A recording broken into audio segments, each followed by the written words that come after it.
আজি হিমন্ত বিশ্ব শৰ্মা ডাঙৰীয়াৰ চৰকাৰৰ 3 বছৰ উপলক্ষে মই দুটামান কথা চৰকাৰখনৰ সন্মুখত ক'ব বিচাৰিছোঁ। প্ৰথম কথা হৈছে এইগৰাকীয়ে হিমন্ত বিশ্ব শৰ্মা ডাঙৰীয়াই যিজন ব্যক্তিয়ে 10,000 কোটি টকাৰ লোন লোৱাৰ কাৰণে সেই সময়ৰ মুখ্যমন্ত্ৰী তৰুণ গগৈ ডাঙৰীয়াক কঠোৰ শব্দৰে সমালোচনা কৰিছে আৰু আজি 3 বছৰত অসম 1.5 লাখ কোটি টকা ধৰুৱা হৈছে। আৰু ধাৰ লোৱা পইচা কেৱল দৰমহা দিবৰ কাৰণে, IBS দিবৰ কাৰণে আৰু ফ্লাইঅভাৰ সাজিবৰ কাৰণে ব্যৱহাৰ কৰা হৈছে। ফ্লাইঅভাৰ সজাৰ কথাটো আমি বিৰোধিতা নকৰিলোহেঁতেন, কিন্তু অদৰকাৰী অলাগতিয়াল জেগাত ফ্লাইঅভাৰ সাজি ৰাস্তাৰ দুই কাষে থকা ব্যৱসায়ীসকলৰ অৰ্থনৈতিক সংগ্ৰামখনত যিধৰণে মাধমাৰ খুটাইছে, সেই কথাটো কিন্তু কেতিয়াও মুখ্যমন্ত্ৰীগৰাকীয়ে ভাবি চাবলৈ সক্ষম হোৱা নাই।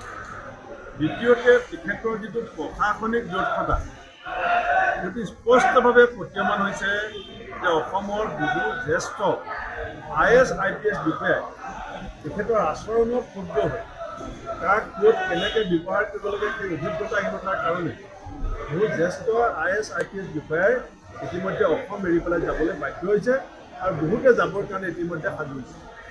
তৃতীয়তে, আজি চৰকাৰখনৰ উপাৰ্জনৰ এটা ৰাস্তা নিৰ্মাণ কৰিছে মুখ্যমন্ত্ৰীয়ে। কৈছে যিমান পাৰে যধে মধে ৱাইন শ্বপ খুলি মদ বিক্ৰীৰ জৰিয়তে চৰকাৰে উপাৰ্জন বৃদ্ধি কৰিব বিচাৰিছে আৰু অন্যহাতেদি বহু হাজাৰ শিক্ষানুষ্ঠান এই চৰকাৰখনে এমালগমেশ্যনৰ নামত বিভিন্ন আজবাব দেখাই পেলাই শিক্ষানুষ্ঠান বন্ধ কৰিছে আৰু ৱাইন শ্বপ খুলি ৱাইন বেচি চৰকাৰে উপাৰ্জন বৃদ্ধি কৰিব বিচাৰিছে।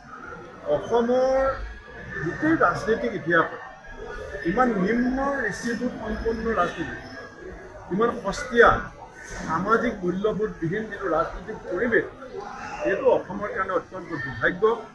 অসমৰ নতুন প্ৰজন্মক কিন্তু ৰাজনৈতিক ক্ষেত্ৰখনৰ পৰা একো শুভবাৰ্তা আজি চৰকাৰখনে দিব পৰা নাই। খালি কিনা বেচা ৰাজনীতি, দল বাগৰা, মূল্যবোধবিহীন, নীতিবিহীন, শিষ্টাচাৰবিহীন, ৰুচিবিহীন যিটো ৰাজনীতি, সেই ৰাজনীতিয়ে গোটেই অসমীয়াৰ সমাজ জীৱনত ৰাজনীতিকৰ প্ৰতি মানুহৰ ধ্যান ধাৰণাটো পৰিৱৰ্তন হৈছে আৰু ৰাজনীতিকৰ প্ৰতি সন্মান কমিছে 3 বছৰ কাৰ্যকাল।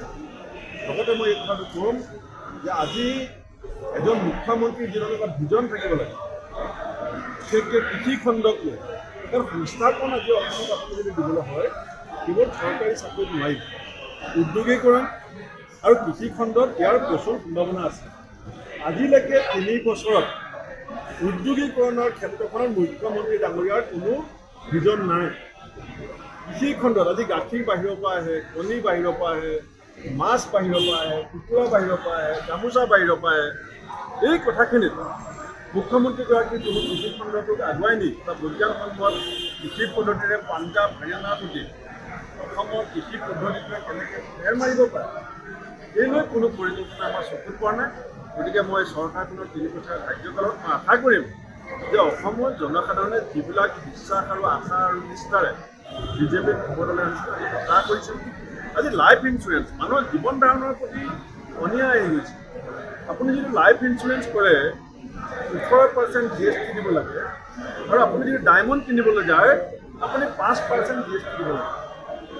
মানে আপোনাৰ জীৱন ধাৰণৰ, আপুনি নিজৰ পৰিয়ালৰ ভৱিষ্যতক লৈ, সতি সন্ততিৰ ভৱিষ্যতক লৈ যিটো লাইফ ইঞ্চুৰেঞ্চৰ মানুহৰ প্ৰৱণতা, সেইটোৰ প্ৰতি মানুহৰ ইচ্ছা কমি গৈছে।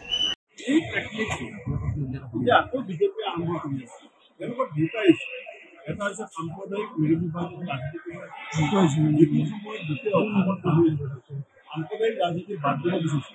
সেই সময়ত মুখ্যমন্ত্ৰীগৰাকীয়ে ৰাজভৰ ডাঙৰীয়াক কেনেকৈ সাৰ পানী যোগাইছে, AIUDF কেনেকৈ সাৰ পানী যোগাইছে, সেই কিন্তু চবেই দেখিলে। কিন্তু ৰাইজে তেওঁলোকক নুশুনিলে।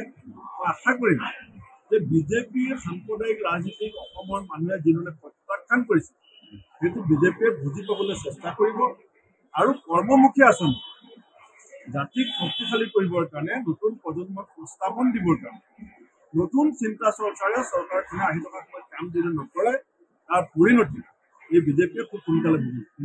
বিজেপিয়ে কি আমি আসন বেছি পোৱাটো বিচাৰিম? আমিতো বিজেপিৰ পৰা চাৰ্টিফিকেট লৈ আমি ইলেকশ্যন খেলা নাই। এই অসমৰ ৰাইজৰ ওপৰত বিশ্বাস ৰাখি, অসমৰ ৰাইজৰ ওপৰত আস্থা ৰাখি পেলাই খেলিছোঁ। ৰাইজে যি দিব লাগে বাকচত দিছে। আমাৰ ৰাইজৰ বিশ্বাস আছে, ৰাইজে যি দিব সেয়া আমি নিৰ্মালী বুলি কিয়ত লওঁ। ইয়াৰ আৰু আজমল ডাঙৰীয়াৰ কথা পাতিবলৈ মন নাই, তেওঁ ৰেষ্ট লৈ বহুত কষ্ট হ'ল আজমল ডাঙৰীয়া, আৰু পৰাজয় জানিলে তেওঁ এটা সময় কটাবলগীয়া হৈছে। তেওঁ জানে ভালকৈ হাঁহিলে, কিন্তু মই তেওঁৰ কথা বুজি পাওঁ, ৰাজনীতিৰ